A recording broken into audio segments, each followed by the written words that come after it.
All right, self-identify, he, him. No, I'm just kidding. I mean, I'd self-identify. I mean, I guess when it comes to labels, I feel like it really just matters who you're talking to. Like, labels are just something that you use to try to do your best to try to explain your thought philosophy. I mean, I don't feel like anyone technically ever fits, but I'd say Agorism. What, in his words, he would call it the complete application of freedom. One thing I really like about it is the fact that it takes a firm stance against politics, and I do think that's something people need to think about. You're not helping anyone out if you're in the clink, or if you're like essentially economically screwing yourself over, putting yourself at a disadvantage, thus not really being able to move towards the Agora, the Agorist revolution. My thing is, I think you're thinking short. You know, I think if you look at it and you're like, this vote, you know, I gotta go vote this vote to protect myself. I think you're thinking short. I think you're feeding into a system that is just gonna fuck. I think politics is a losing game. Like, for example.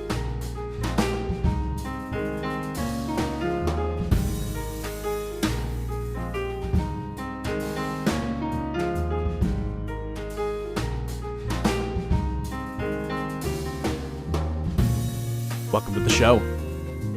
I am your host, LB Muniz, and this is the Been Awake podcast for better sense making. Interview with Jose Gallison of the No Way Jose and the Liberty Movement podcasts, shows. A good conversation is like jazz. And a good conversationalist is like a jazz musician.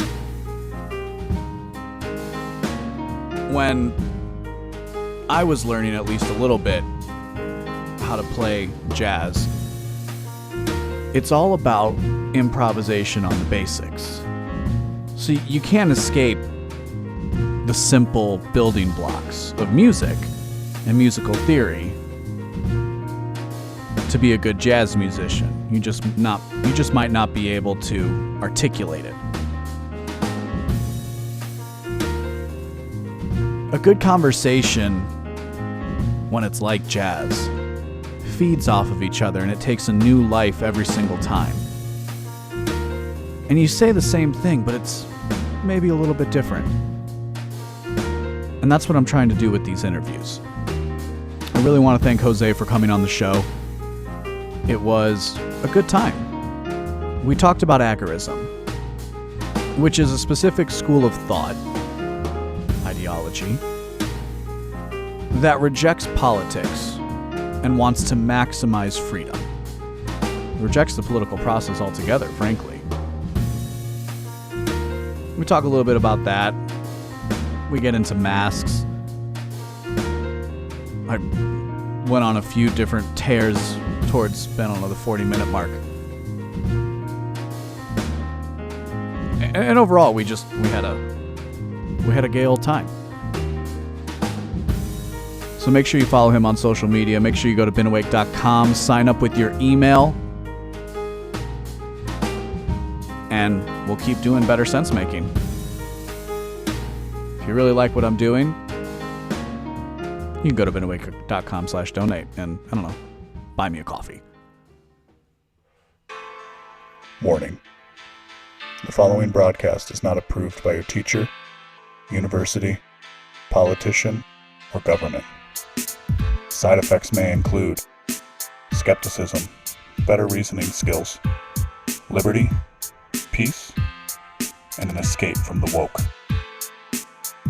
So Jose, you know, a little bit, I like to say a little bit out of laziness, but also because I'm really, really interested in this question. I always like to ask my guests, the first thing is how they self-identify, or what schools of thought do they operate from? All right, self-identify, he, him. No, I'm just kidding. I mean, I'd self-identify. I mean, I guess when it comes to labels, I feel like it really just matters who you're talking to. So, like, I normally don't tell normies I'm an agorist, but among my libertarian or ANCAP friends, I usually go agorist, because that's a pretty damn good label. Like, I read all of Konkin's work, and I pretty much agree with the vast majority of it. I mean, there's like some minor little disagreements, but the spirit of the label still fits. Like, labels are just something that you use to try to do your best to try to explain your thoughts or your philosophy. I mean, I don't feel like anyone technically ever fits 100% within a label, but I'd say agorist. Yeah, so Agoris, I still kind of go by ANCAP because it's almost like Agoris is still like a more specific version of ANCAP. So then you got Agoris, ANCAP, anarchist, depending on who I'm talking to, and what I'm trying to evoke. Like if I'm trying to piss off a boomer Republican, I'll probably say anarchist. Mm-hmm. Or if I'm not trying to, depending on what method I'm trying to go after, I won't go that. I'll go with like voluntarist or something. But Mm-hmm. yeah, there was a second part of that question. I kind of farted out and didn't. What was the second No, part? well, no. The second part is it's asking the same question in two ways. It's how do you self-identify, and then what schools of thought do you operate from? So I think you answered that with, Yeah. the idea of agorism, anarchism, and anarcho-capitalist, which we've definitely talked about on the show before. And interestingly enough, missing from that though is the word libertarian. So let me tell you a second, really quick, about the schools of thought I operate from. I am a philosophical skeptic. I have always taken, philosophy is a great love of mine. I'm profoundly influenced by people like Friedrich Nietzsche, and more recently maybe like a Jordan Peterson, also Montaigne, who was a Renaissance era philosopher. And then I tend to have and this is how I describe it, as libertarian politics, generally speaking. Now, given the fact that we're a little bit more simpatico on the idea of like libertarianism, I am, as a skeptic, I'm undecided on the minarchism anarchism question, because that's more of a directional issue to me than it is a statement of fact, I guess, if that makes sense. Like, if I'm talking in anarchist circles, I might sound a little bit more like a minarchist if I'm talking, but amongst the normies, as you point out, I am very much, as close to the line as you could possibly be, and frankly, more so as the years go on. I just think it's interesting the way people self-identify, and I think it also feeds into this thing I call the paradox of identity. But the main reason why I wanted to have you on today was to talk about agorism. So what I'd like for you to do what I'll do is I'll lay out agorism as best as I know how, and then you can correct me, add to it, maybe give a little bit more of the history, because I don't know that as well. But we have a piece which is going to be linked to in the show notes, which was a early draft / like support letter that it's Samuel Konkin, right? Yes. Yeah, SEK3. It was like the Samuel Edward Konkin the third. Yeah. There you go. So that he had actually written to try to get a draft of this produced, of the book that eventually founded agorism, which I think is fair to say. So essentially, agorism is what, in his words, he would call it the complete application of freedom. And it's a freedom that doesn't compromise, in that it refuses to engage in politics, because politics by its nature is trying to take freedom away from other people, or trying to exert your will over others. And he would consider it a paradox that you would try to gain political power to remove political power from people. So instead, he poses something he calls counter economics, which I'm not exactly familiar with, as a way to combat the standard economics. And as far as I understand what counter economics is, it's all about trading outside of the state monetary system. So not engaging in commerce that has any attachment to the U.S. government or governments in general, which might involve barter, trade, and I'm assuming these days using crypto. So how did I do? I think you did a pretty good job. There's some minor things I could probably pick at. No, please do. Yeah, because yeah, I'd like to get as good of an idea for the people listening what agorism is, because one thing I really like about it is the fact that it takes a firm stance against politics, and I do think that's something people need to think about right now. Hear that message. Sorry. The only thing, which I don't necessarily mean if it was just a phrasing thing, or if you were implying, because with the counter economics thing, it sounded like you may have been wrong. It's just interpretation of what you're saying. It sounded like you may have been implying that it's like one or the other. Like, to be an agorist, you have to essentially completely operate outside the state. Whereas Konkin he went over it. He had different markets. He had the white market, he had the gray market, the black market, and the red market. So the white market would be shit that's completely on the up and up. So that'd be, that'd just be operating under all the normal rules and stuff. The black market would be stuff that's just completely outside the system.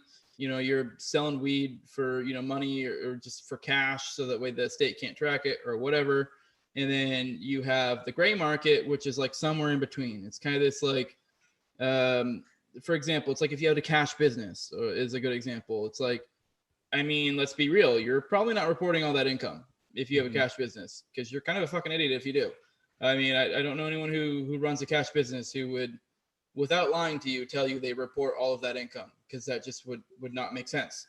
I mean, Right. I mean, you're just What waiter actually reports all the tips that they make, and that's come back to, unfortunately, given the fact that government shut down the economy this year, that's actually come back to bite them, because I've heard stories of people who were making well into six figures, I guess, bartending and serving at really nice restaurants, but none of that income was ever taxed. And so now when you're waiting for your government handout, it doesn't come. Yeah, I mean, yeah. And then the other one I mentioned was the red market, which the red market would be what, like, I guess what normies position as being the black market. Because you always hear when people talk about, like, a normie talks about the black market, they like make it sound like this big evil thing.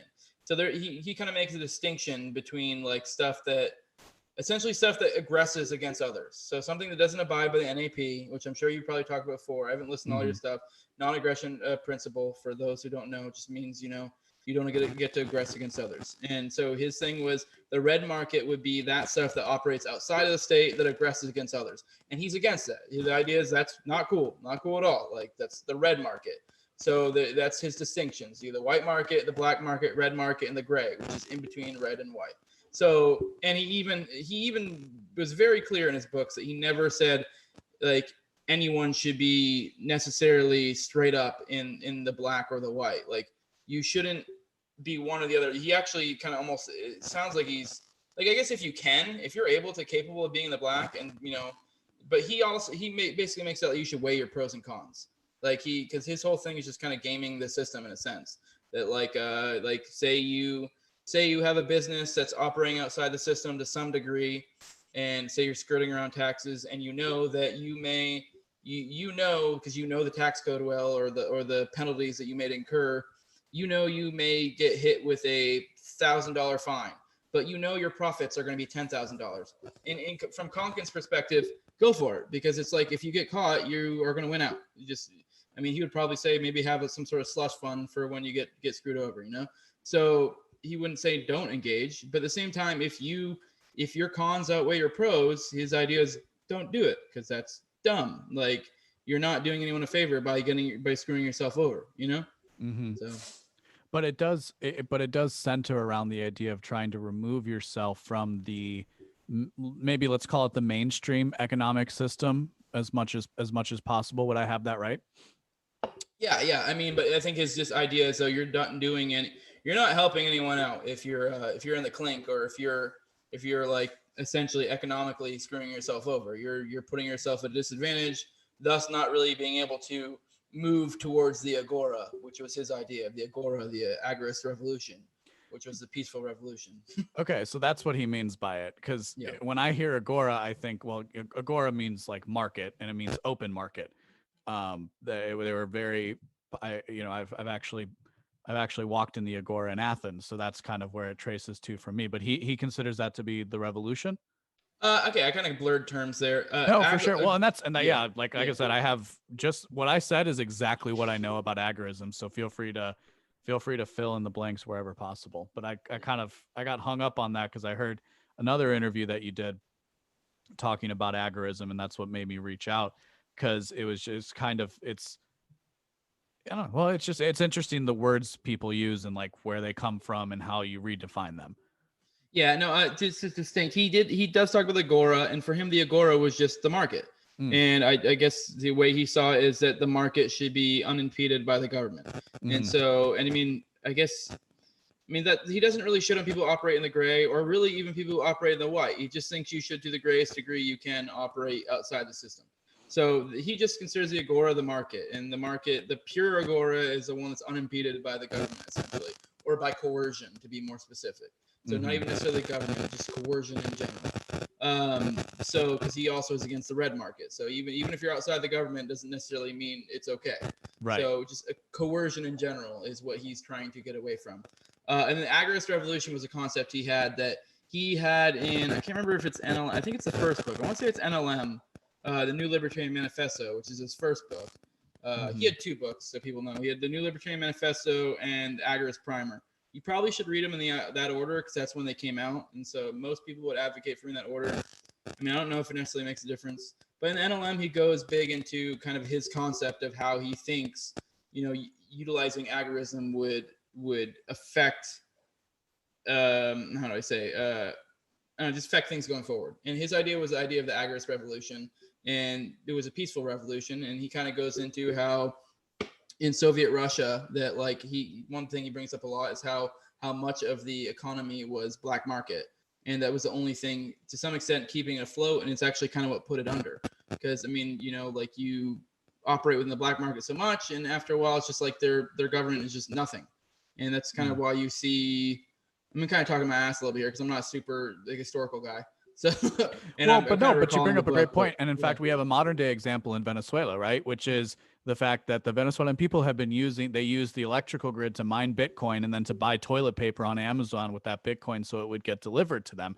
And there is a huge black market where, they'll put the price for the toilet paper or whatever good it is on the shelf, but everybody knows that there's more being done on the black market. And usually what leads to this, it's slightly different in Venezuela than it would have been in the Soviet Union. But with the Soviet Union, there was no prices. And I know Konkin was a fan of Mises. I'm a huge fan of Mises and the entire Austrian School of Economics. And one thing you learn when you start down the road of learning Austrian economics is how fundamental prices are, and the fact that people should be able to set prices are or as arbitrarily as they want, I suppose would be the way of putting it, and not having that done through a central command. So in the Soviet Union, it was literally more profitable to operate as a member of the black market in the mafia, or even just as a standard citizen, than it was to operate with the Politburo, because they couldn't keep goods in stock. So no, it's an entirely accurate point. And it tends to be the case in states. In North Korea, there's a huge black market. In prison, any area, I think this is this is something I'm drawing from this, is the idea of anywhere where the state is coming down on people and saying that they can't trade, maybe, and tell me if this is along the line of his point. The black market is the necessary answer to that, and in fact is oftentimes people's salvation, right? Bastiat had got in trouble for singing songs that praised looters in revolutionary France, and of course the pirates were originally commissioned by the Queen. Yeah, no, you're totally right. I mean, actually, that's a really good example of Venezuela. I guess I wasn't as aware. I knew that their place is going to shit, but I didn't know that they were using Bitcoin and stuff. But that completely makes sense. That's the black market completely picks up the slack, and then essentially, I mean, some people make the case that it allows the government to go on to an extent, like holding it afloat. But I would say it more like undermines it, because it kind of undermines the whole economic system. But yeah, you're totally right. It just completely fucks it over. That's kind of the point that he was getting at with that he brought. And he used Soviet Russia as a good example of that. That just like the black market kind of is more efficient. It kind of eventually becomes what people need to use. And after a while, you get to a point where the government serves no purpose to an extent, Yeah. And, we did see an example of that with the Soviet Union, and who knows how close we are here in the United States. Yeah, I meant to go into that a little bit, because it's a point, because it's like, that's another thing. That's kind of why agorism, I think, has gained so much popularity with everything going on, that it's like, people see great change on the horizon. And if you look at, I think most people are kind of fear that we might go full on authoritarian to some extent. And I mean, not that we aren't to some extent already. Mm-hmm. I mean, depending on how you look at it. And I guess for context, because I'm not sure exactly when, I should hopefully release it this weekend, but we are recording this episode on the 11th of January. So just a few days removed from the 6th. Yeah, I mean, it could be full on in Kapistan by the time it's released. I don't know, but I doubt it. But it's possible, I guess. But yeah, no. Chances are we'll probably be in a very similar situation to whatever's going on. But yeah, no, with everything going on, I think a lot of people are worried about going full on authoritarian, and so I think people are looking for ways forward, and a lot of people are looking at politics, because that's one example. But I think a lot of people are also looking at agorism, and I think the thing is, you need to set yourself up for the future. And if you look at full on authoritarian states, the people who thrive are the ones who engage in the agora. And I think it's about setting up networks for this, and being kind of dipping and dodging around the state and figuring ways to be able to keep afloat. Yeah. So I like the fact that you didn't make it like a very dramatic binary, that either you must be in the white or the black or in the gray. And because certainly I'm sure there are people who would argue in the agorist community that no, man, you got to be 100% in anything you do, and anything that you do that's taxed by the government is supporting a system of theft. But I'm a libertarian, but I'm trying to speak to as wide an audience as I can. So it's sometimes important for us to maybe like take a few steps with them for a little bit and try to approach it from a different perspective. Because one thing when I was reading it, though, when I was reading those few pages, and again, you can read those, was he talked about the libertarian compromise. And I think this is a really interesting issue to bring up, given the context of the last couple of weeks, because freedom-minded people, there is certainly something to the idea of freedom, which is kind of, I'm going to do my thing. I'm going to find people that want to do the thing with me, and we're going to do it ourselves. And damn society, damn civilization. As long as I can survive, as long as I can take care of mine, then that's my freedom. And I respect that. I really, really do. And in many ways, I identify with that. And there's a correlation to skepticism that we can get into. But he talked about how libertarianism ultimately compromised, and he would have been writing this in the 80s or 70s, in that they engage in the political system. And under his argument, the way he put it was essentially that, well, if you're trying to engage in political power to remove political power, you're kind of fighting a losing battle, and you're legitimizing the type of violence that libertarians, and he used the word, he talked about that agorism was a refusal to sell out. And again, this was a pitch letter, right? So we can excuse a good writer, because I do writing on beenawake.com, and I think it's important to try and paint a picture for the people reading. But there's definitely that tension in there, would you say, within the movement, of people who are maybe willing to go a little bit more, or is it always about rejecting politics? Does it start there, or is it more about, here are the steps, or is there great gradations within that, would you say? Oh, are you trying to essentially imply that maybe he had a similar black, gray, and white market approach to politics? Is that what you're getting at? No. I think people are faced with a question right now of, do you, and certainly I am, frankly, I'll be honest with you. I started this show to try and help people make better sense of things. And there's a part of me that's considering maybe even not running for office, but operating and trying to help within the LP. So this is something that I'm personally struggling with, because I've always been somebody who says it's better for me to have a show like this to talk about ideas, because I agree, you are compromising something when you try to run for office and you're trying to run, or even trying to operate in the political sphere. So what about, I guess, so maybe this is a better question. What about agorism when you discovered it? I'm assuming, like you said, you used to be more of a anarcho-capitalist and ANCAP. What about it attracted you to this very specific thing of saying, hey, we're not interested in the political system? I mean, to clarify, I would argue I would still consider myself an ANCAP. I think the difference between ANCAPs and agorism is just a matter of tactics. Sure. So I pretty much have all this. I mean, there's minor disagreements, because I do think again, mine's not a heavy I mean, I'm sure a lot of libertarians will listen to this, but mine's not a heavy libertarian audience, I would say. So okay. Yeah. So, but fair enough. But keep going. Sorry. To be fair, I mean, for your audience, not to backtrack too much, but to make it a little more clear, anarcho-capitalists, I'm going to do a little bit of definition. Those are people who believe in anarchy and believe that the ideal situation would be no government, and they think the economic system that would thrive under would be capitalism, which is just, hey, I have an apple. Give me $5. You can have the apple, or whatever. Private property rights. Yeah, and then property rights as well. Konkin differentiates a tiny bit in that he I think ANCAPs tend to have a very much a love for corporations, where Konkin goes more into how corporations are essentially bastardized versions of the economy, due to the government, due to the kickbacks they get and such. So he was very pro-entrepreneur and very anti-corporation. And that's kind of where he was. And I think I think some ANCAPs get that differentiation because it's kind of like one of those things that, like, once you think about it more, it kind of makes more sense. But anyways, yeah, not to digress a little bit. I'll go into your politics question. I just want to, because you did say your audience. Open forum. Keep going. Oh my God, my cat's being fucking nuts. I'm sorry. But I normally try to kick him out, but didn't work out this time.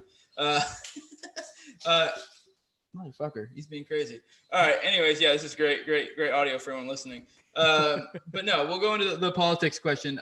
The way I would put it is, I think Konkin kind of goes into that it's not principled, and I'm still torn on that, and whether it's principled or not principled to engage it, because I'm torn. I think it's probably technically possible to be principled, because I kind of take Spooner's approach, where Spooner kind of had I don't know if you ever read Spooner, but Lysander Spooner, Constitution of No Authority.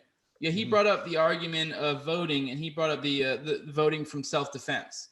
And I think that's legit, personally. I think Konkin may differ from me in that opinion. So this is probably one of the places where I kind of stray from agorism a little bit. But even then, because I'm more just talking about from being principled or being, consistent in your principles, I think you probably can be consistent. It's just a matter of tactics, because I think it's just, my thing is, I think you're thinking short-term. I think if you look at it and you're like, this vote, I got to go vote this vote to protect myself. I think you're thinking short term. I think you're feeding into a system that is just going to fuck you over in the end. So you would argue in that, if I'm understanding correctly, that by politics you mean the act of like participating in what people would call democracy. Is that a belief, or and it would probably be more the belief of it than the act itself, right? It's this. I think the act itself, and not for Konkin, but just for you, if it's easier to answer that way, for sure.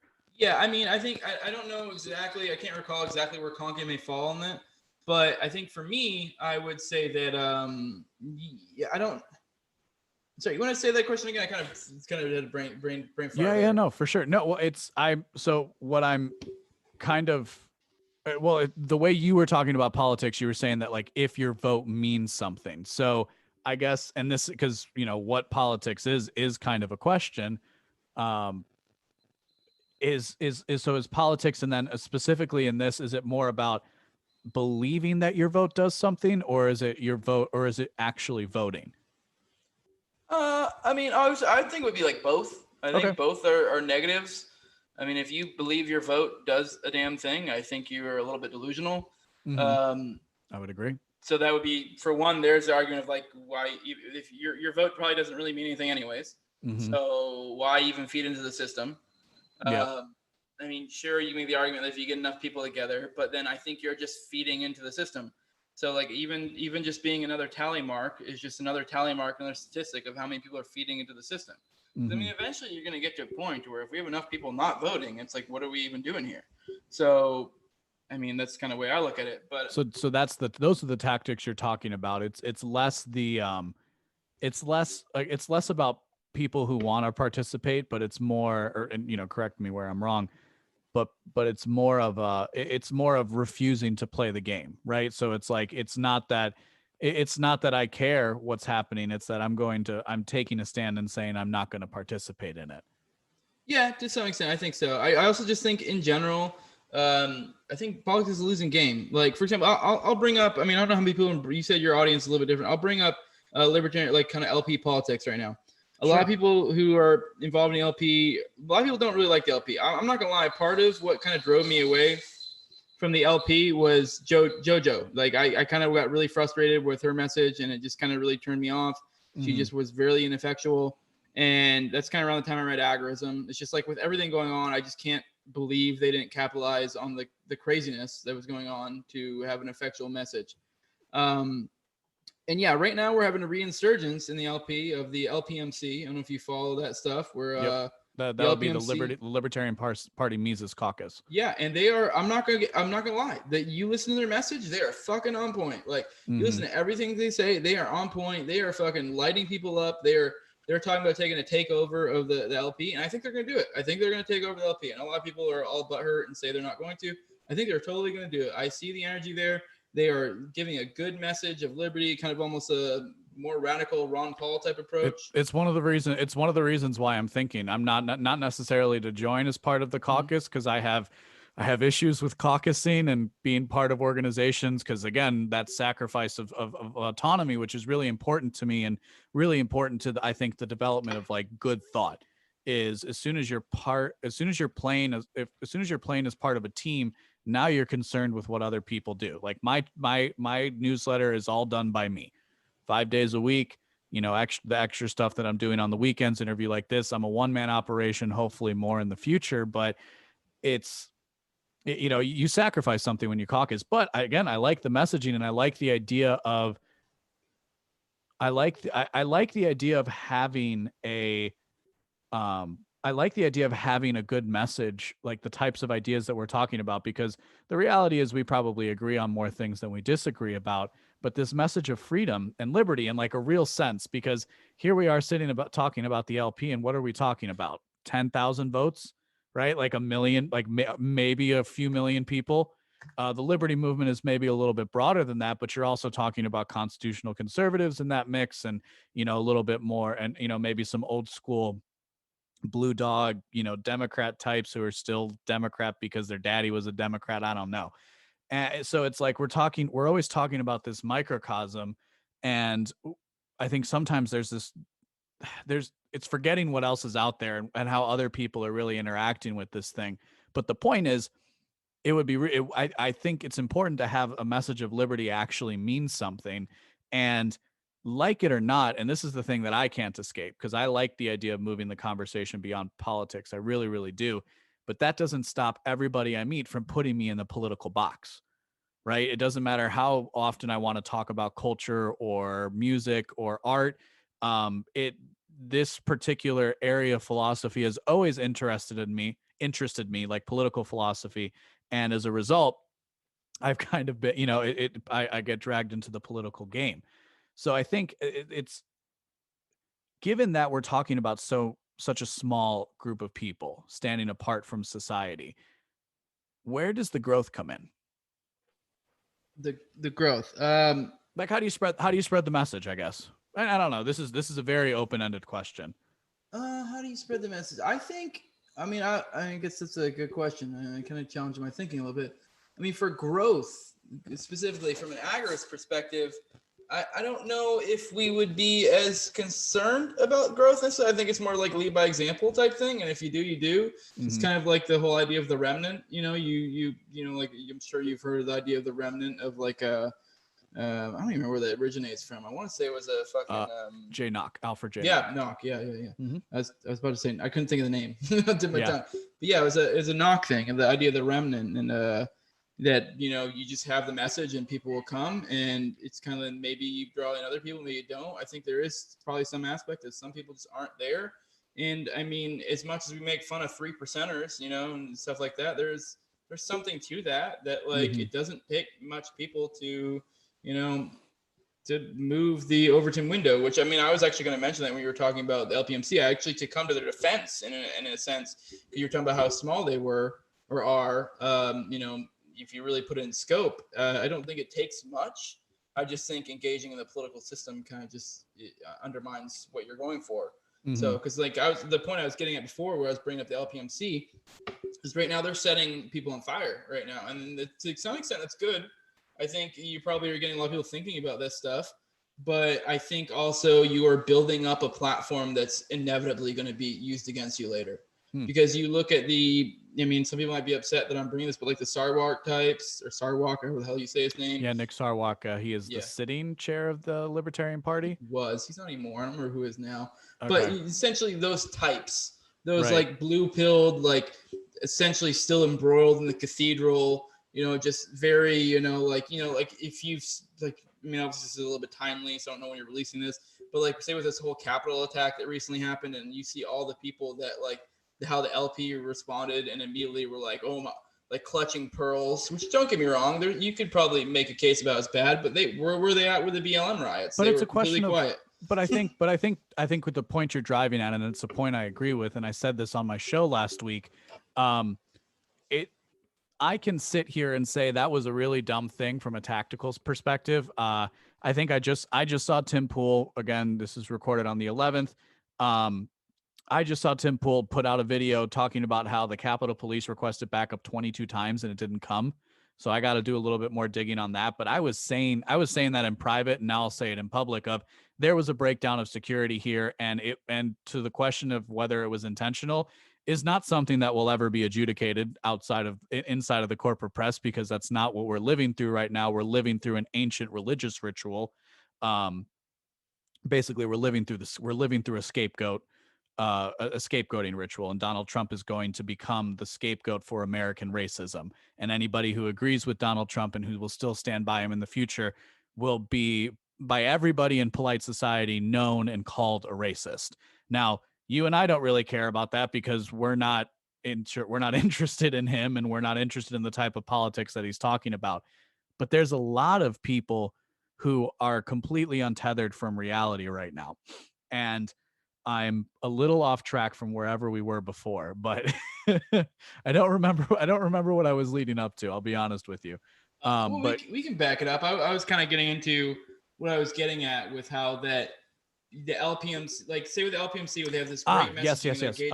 Okay, go ahead. Yeah. No. So, but you can toe the line, and I think, and I've argued for years, and if libertarianism is going to be anything, and if it's going to be a successful political movement, which I'm not sure is possible technically speaking, I would probably agree with that. Without at the outset, you have to build a coalition that necessarily means leaving libertarianism behind.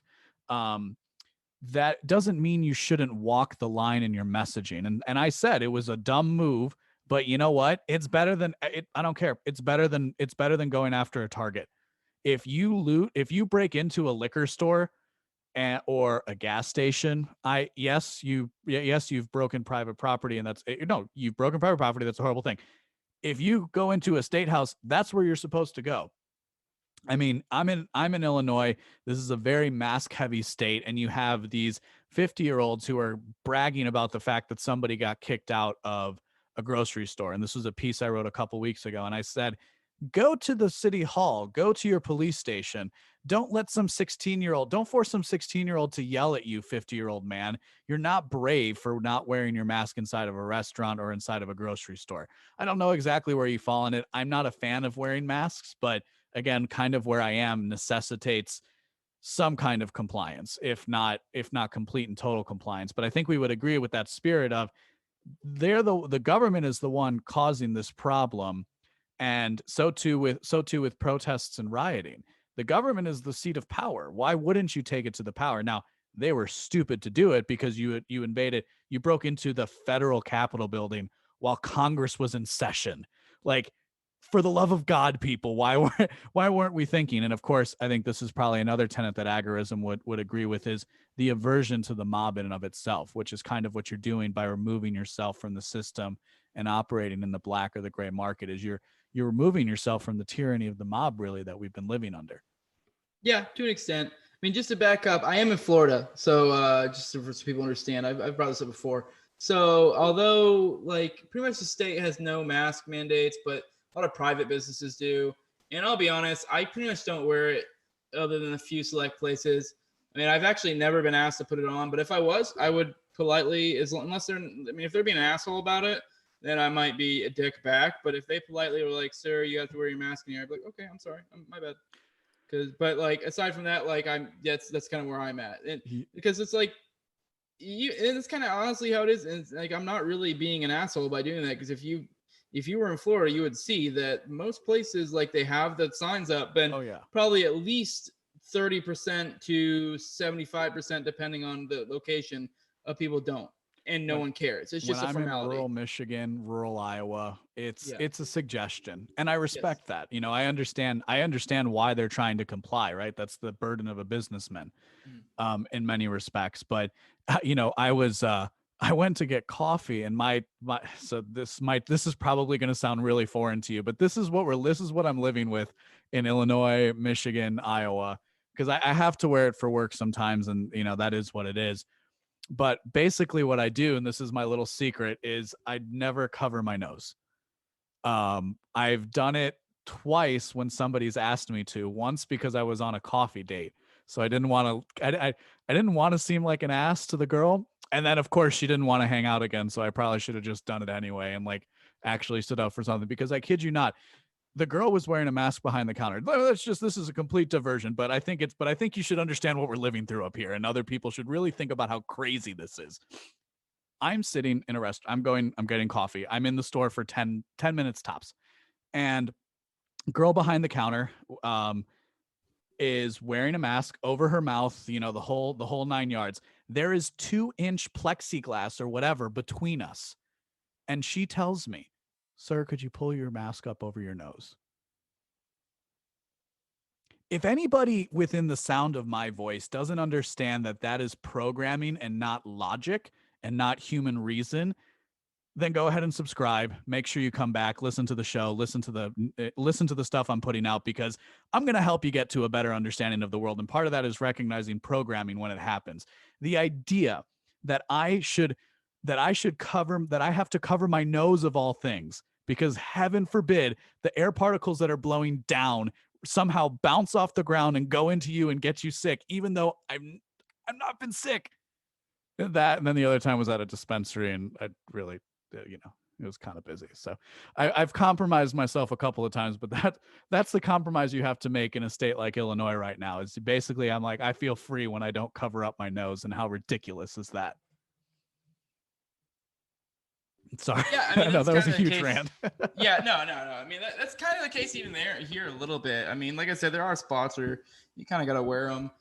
But I mean, it's definitely way more lax in Florida. I mean, I also, like, even where I say I kind of got to wear it sometimes, I kind of live in like a semi-retirement area. So that's kind of why I do a lot of times, just because there's a lot of old people. And it just really, it's kind of almost a cultural thing. I don't feel like business-wise I have to. I'm more just doing it for the peace of mind of the old people there. And to be fair, even from a COVID perspective, they are the ones that you kind of got to be concerned about. So right, I think there's certainly that. Again, I'm talking about this is the line, and this is what, as as libertarians, as agorists, as ANCAPs, as people who believe in freedom as both a cultural attitude and a, let's argue, political or apolitical reality, right? You have to accept the fact that you can't force people to do things, but that doesn't mean you have to be a dick about it. And there's this fine line that we can walk by saying, you know what? Yeah, I live in a retirement community. I'm gonna put it on so that people don't feel ill at ease, right? Like if I'm walking in the city of Chicago, I won't put one on outside, even though everybody is. It's a strange thing, man. I don't know if you've experienced this. Maybe you have. Just walking around knowing that you're the only person not wearing one and looking at the way people react to you. It's very alienating. And I certainly, you certainly kind of understand, you have a greater appreciation for what it means to be an outsider in society when you experience something like that.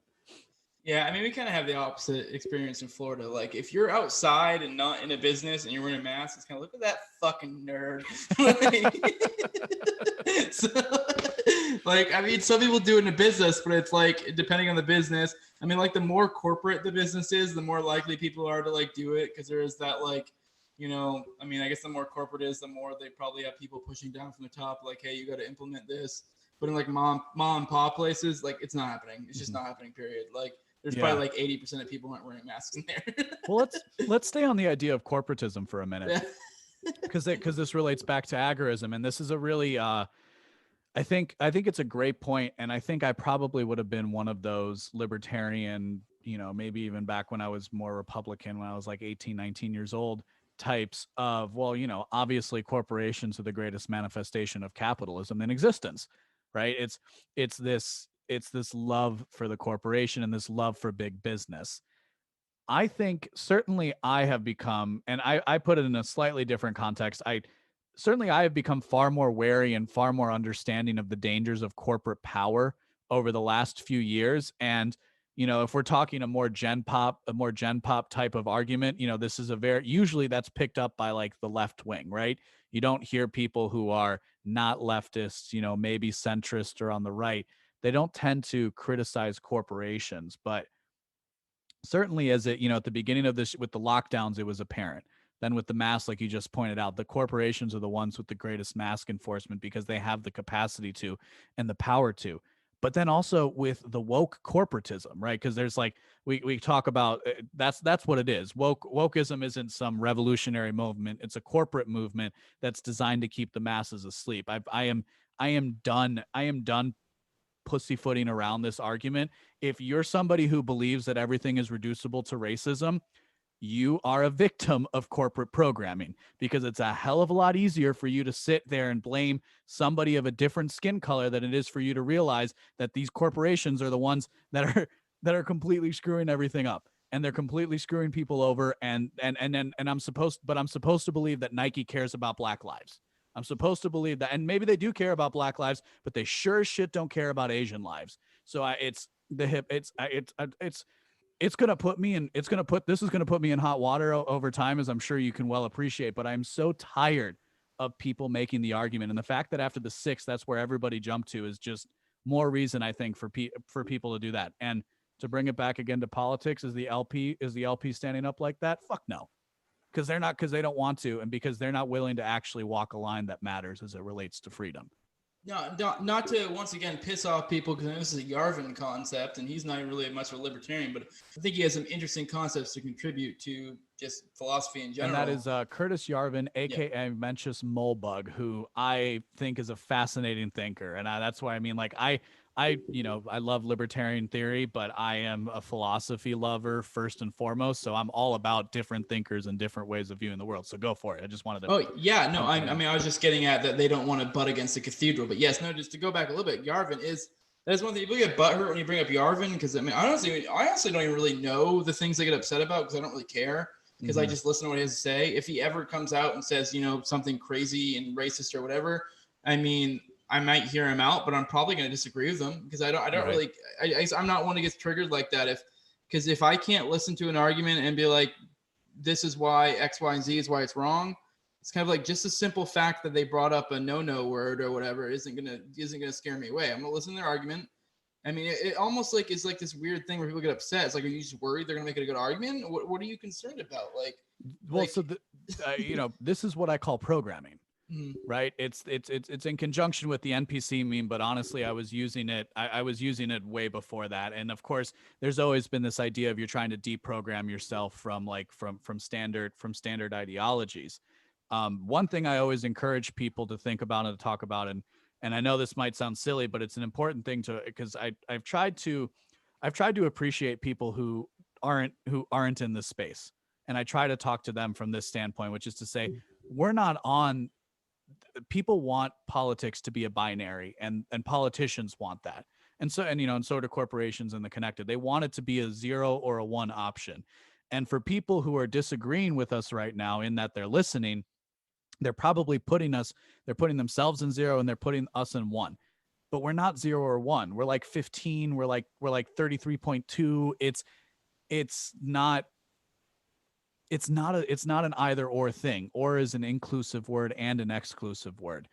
And it's really important that people kind of latch onto that, because what I just said will basically mean that for the person who's listening to the standard doctrine and who has the programming that we're kind of talking about, where you say no words, or you don't say things in the proper context. Now I happen to be adept enough to where I often get called a trickster when I argue with socialists, because they think I'm trying to confuse them, when in reality you can just use words in such a way that people don't understand what you're saying, because you're not fitting into the boxes that they want you to fit in. And that was something that Plato's Socrates did very, very well, and it's something I try to emulate.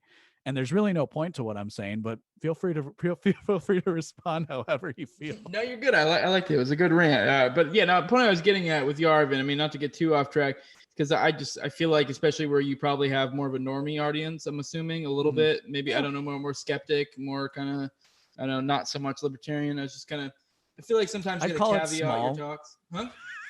I'd call it small. Yeah. Hey, but growing. I'm small too. So yeah. But yeah, I feel like I got a caveat for people listening, so they know, like, me saying I like listening or hearing Yarvin's ideas does not mean I agree with everything he says. If anything, I probably agree with a large portion of what he says. I just like the way he thinks. You like listening to him spout in his just like going on. It's almost like you're listening to I think the how most his brain is working. I don't think he says anything controversial about race, which is usually the hot button issue in these sorts of things. I think it has to do with the fact that he will talk. He is very against democracy, and I feel very comfortable saying I'm against democracy because I'm in the company with the founding fathers. Okay, Mister, I'm going to drape myself in the Constitution and the American flag. You know, the leftist is already that ship has already sailed for the leftists, so it doesn't matter. But you know, the founders didn't like democracy. It wasn't the king that oppressed the American colonies. It was the frickin' parliament. Like this idea, as you well know, this idea that 51% of people make something moral is just a lie that we need to dissuade ourselves of. And if I can convince people of anything, it's to not care if people say we're worried about the sanctity of democracy. There's nothing sanctimonious about democracy. It's it's this ritual that we're participating in, and this feeds back into what I was saying about Donald Trump earlier. There's so much ritualism and dogmatism and religiosity in these ideas that it's it's actually terrifying a little bit when you're so outside of it, and the fact that it's getting pushed so hard right now. And if people can hear it, maybe we're confusing them just enough to make them want to read something like Samuel Konkin's book, or Human Action by Ludwig von Mises, and try to understand a better way of looking at the world. And that's all that I really think we can ever try to do. And so that's all I try to do on this show is to offer a different perspective. But I'll read. So let's go back to agorism for a second, because I wanted to read the so much fun to go on asides though. It is. No, and this is what makes for a good conversation. But what can you tell me about counter economics? Like, what does it mean in that what does it mean to operate within counter economics? I mean, I feel like we kind of went into a little bit already. It's kind of the white, the gray, and the black. And It's to operate to the furthest extent you possibly can, comfortably. Because, I mean, I'll be honest. I engage in agorism, but I don't, like, for example, I kind of told you beforehand, and I've told my audience many times, I'm an idiot when it comes to tech. I'm not a tech. I'm a mechanic by trade. I'm not a tech guy. I really need to at one point sit down, like really even just doing a podcast, I've kind of had to like learn as I go, like a lot of tech stuff, and even then I've been kind of going the user-friendly route the whole way through. And even then it's been difficult for me. The point I'm getting at, I don't even have crypto. So like, and I need to, I know, I completely agree with the concept of it. It's just that it's a daunting thing for me not being a tech guy, but there are other ways to engage, and I do it to the best of my abilities. I'm not, like that's like I'm kind of went into the whole idea of the gray, and that like I'm not like all the way up and up an agorist. Like I have like in the sense of I'm not like 100% the black market or whatever. I mean, I do it to the most extent that I can feasibly in my current situation. Like I have a side gig that for legal reasons it's a joke, but like I may or may not fucking report that income. Yeah, right, yeah. And what was the first step for you as far as that, like saying, okay, or was it more along, there's this argument in anarchist circles that I find very, very compelling, which is how does anarchy work? Well, anarchy is 99% of your interactions. This interaction right now is by definition anarchist because neither of us is ruling over the other. There's no state compelling us to interact and to communicate. So was it more that, okay, no, I read agorism and I'm going to start doing this, so I'm operating more in the gray market? Or was it something like, oh, I've kind of already been doing this stuff because, again, like I don't report my tips, I don't report this income or this winnings from poker night with the boys or whatever. But you kind of bring in, I don't even know if you intentionally did it, because I mean, you said you haven't read all of Konkin, so you probably only read the introduction, so I don't know if you went into it. But one thing Konkin goes into is it's not necessarily, because he kind of makes the case that you should pull from two groups. So you should pull from the philosophical people who are kind of where you're at, so libertarians. Mm-hmm. And then you should also pull from people who are already engaging in the black market or the gray market, if you will. So whether it be people who go to flea markets or whether it be people who sell drugs, you should pull from them. So you find people who are already engaging it. So it's not one or the other. So there are people who are philosophically basically there that just haven't really, they haven't really actually started implementing counter economics. And there's the opposite of people who are implementing counter economics, but mostly probably out of an economic need, but they don't really philosophically aren't there. And so you're kind of going from both ends. And I was kind of in a situation, for example, my counter economic little business that I have, it kind of bore itself out before. I mean, I was already kind of like basically libertarian at the time. I was a little bit more milquetoast at the time, but my wife started having seizures, and my wife's an epileptic. And around that time, and my wife was worried we weren't going to be able to balance things and keep her job. So we started doing this other thing. I mean, for people who follow my stuff, it's going to be, you'll find out. It's something that I talked to James Gentleman about here, Sam. But I mean, not to go off on a side, I don't want to go on a whole deep thing of my other business. And it's also probably good for Fed reasons to be vague. But right. yeah, but anyways, we kind of slowly started investing in that because we were worried she may lose her job. And so it was a matter of we kind of got to, hedge our bets type deal. Luckily, she was able to keep her job, but then we end up having this growing side business. And now here we are where we have a pretty decent sized side business. And yeah, so they kind of grew. And then I actually found out about Agorism after the fact, which is kind of cool because then it kind of, we always would talk about hey, going legit and stuff, even as a libertarian. And now me as an agorist, I'm kind of like, fuck that. Yeah, if you can make money. So that's really cool.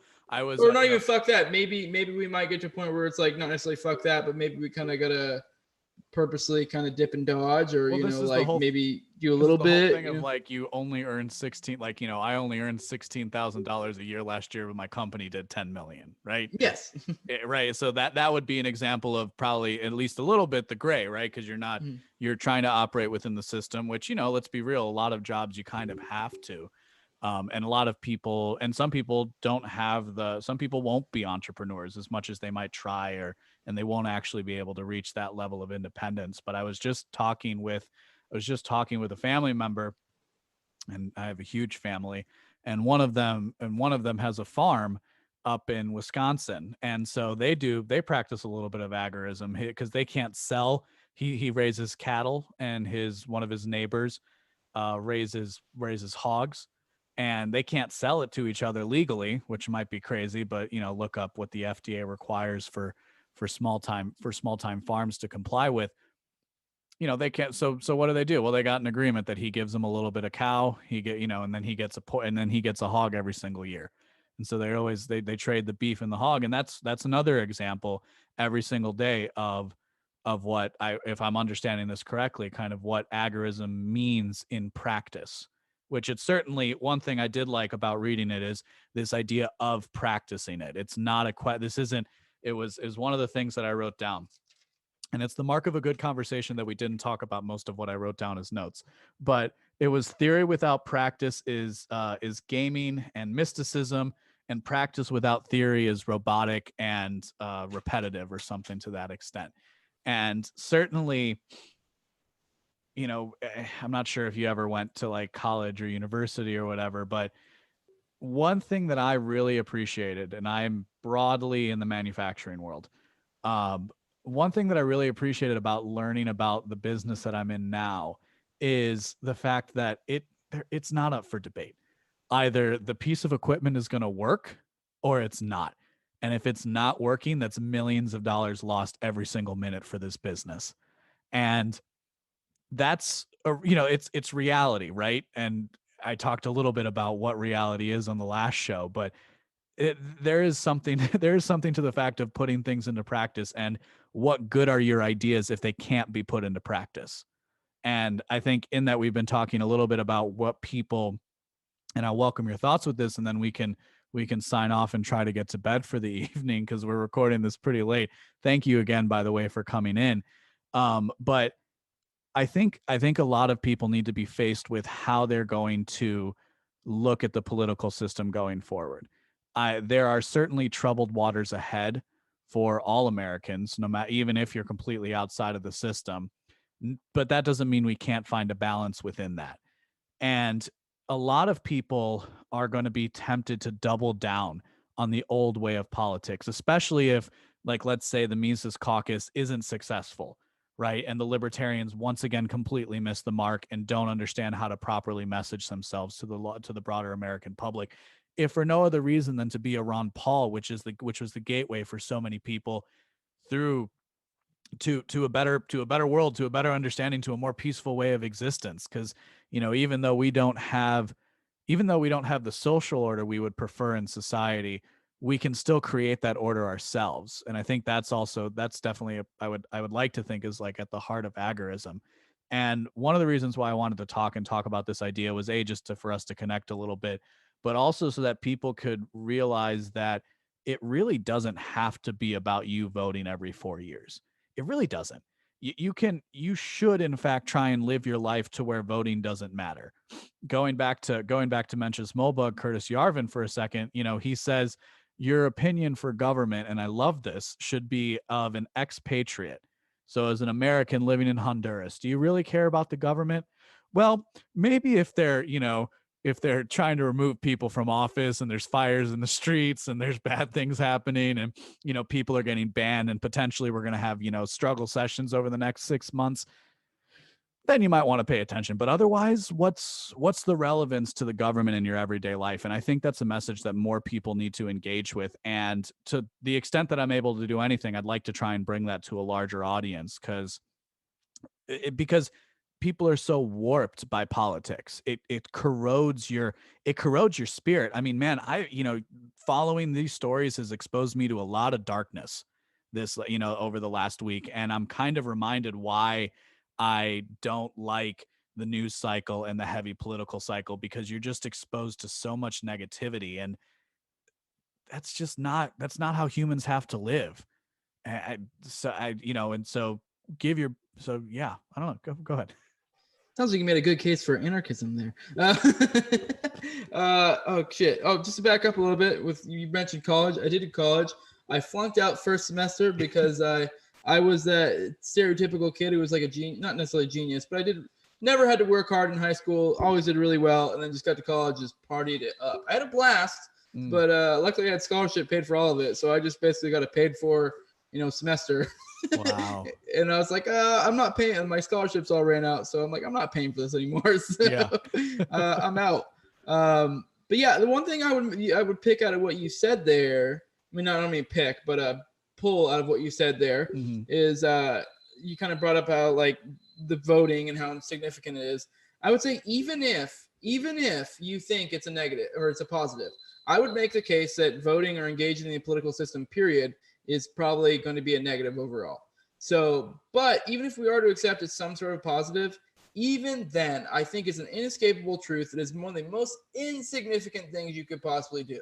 If you look at statistically speaking, you look at how much your vote or how much your political influence matters in the scope of things, I think damn near any other action you could possibly do would outweigh the benefits of you engaging in the political system. So with that case, even if you want to engage in the political system, at the very least, fucking be engaging in other ways and not just be like, I fucking voted for JoJo and therefore I did my part and I fucking, got the libertarian word out to the world. Fucking do something. I mean, whether it's just getting, just talking to friends or, start a podcast or I don't know, just fucking, even if it's like, talking to your boomer Republican fucking uncle that has a farm and saying, hey, you know what you're doing is evading the state right now, like right. Making them realize this. Well, and you might, it might be the case that makes one feel powerless, but it actually is the most empowering thing in the world, because this is the Jordan Peterson message, and it's not unique to him. He was just the one who carried it, of clean your room, right? It's Voltaire saying we have to tend our garden. The idea, it's not that your vote doesn't mean anything. It's that it's the least consequential thing you do in your life. Making, calling a family member when they're in trouble, consoling somebody who's grieving, having a family, having a good relationship with somebody means, in my mind, means so much more than this ridiculous notion of your sacred vote. And it's people's priorities are so skewed by the state that we have that we look like the crazy ones, and yet we're the ones who are you know, most people are just going to sit and listen to this, right? We're actually the ones doing something. So Jose, let people know where they can find you. We're both on MeWe, guys. You know, this is a time to think about moving off of social media platforms, and you can find and let them know where they can find you, what your channel is, what you talk about there, and all that. Yeah. Real quick aside, though, I kind of want to kind of thought. Please, yeah, and yeah. Feel free to add, encapsulate whatever we talked about, Yeah. and then yeah. Just to add to my point that I was making is kind of the whole idea of not being so embroiled in politics.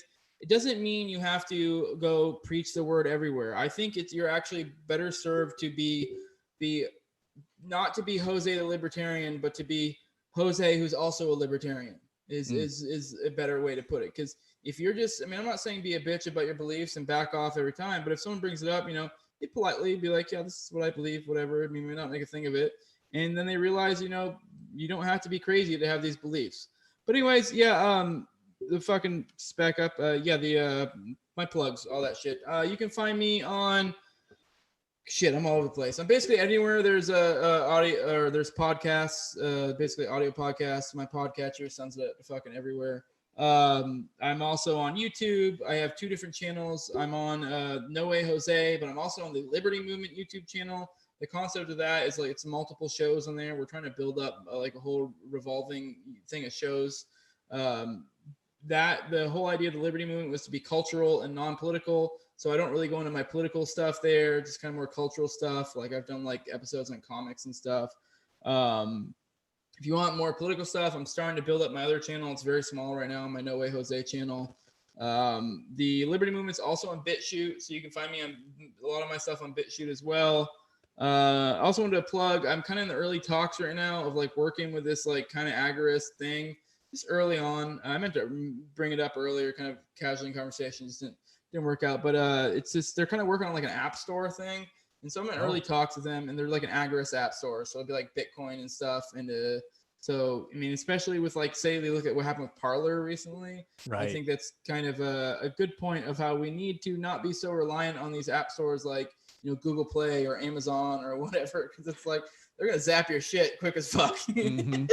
Yeah. But, yeah. You can hit me up if you want to contact me for any reason. I'm on Facebook. MeWe, Float, fucking Parler if they ever fix their shit. I'm also, you can hit me up at the Liberty Movement Global at gmail.com. Yeah, I got a lot of plugs, but I think that's it. Yeah. Oh yeah, the app. Go check it out. Let me know. Hit me up and let me know your thoughts on it, because I haven't really done too much homework. If any of you guys out there want to check it out, yeah, definitely send it to me and send me a few of your links, and I'll make sure they're in the show notes page. For me, it's beenawake.com, BEENAWAKE. On social media, it's at the LB Muniz. That's MUNIZ for the sake of all you English speakers.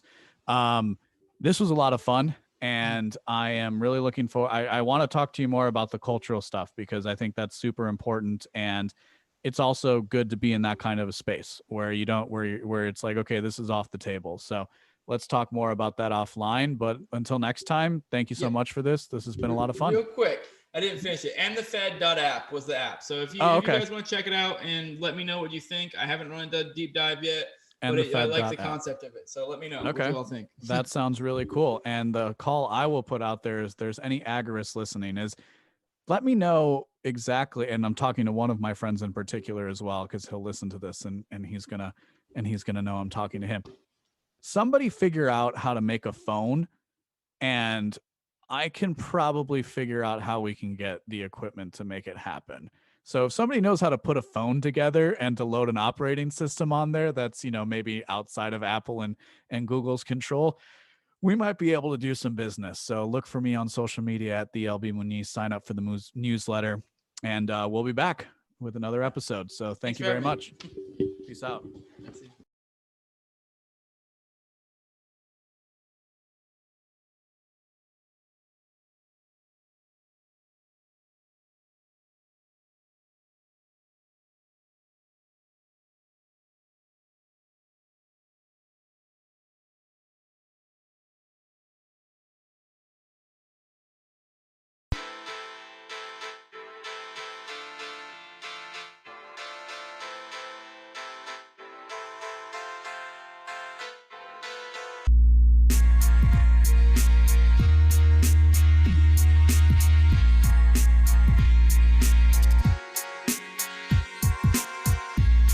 like what you heard today, go to beenawake.com to subscribe for future updates.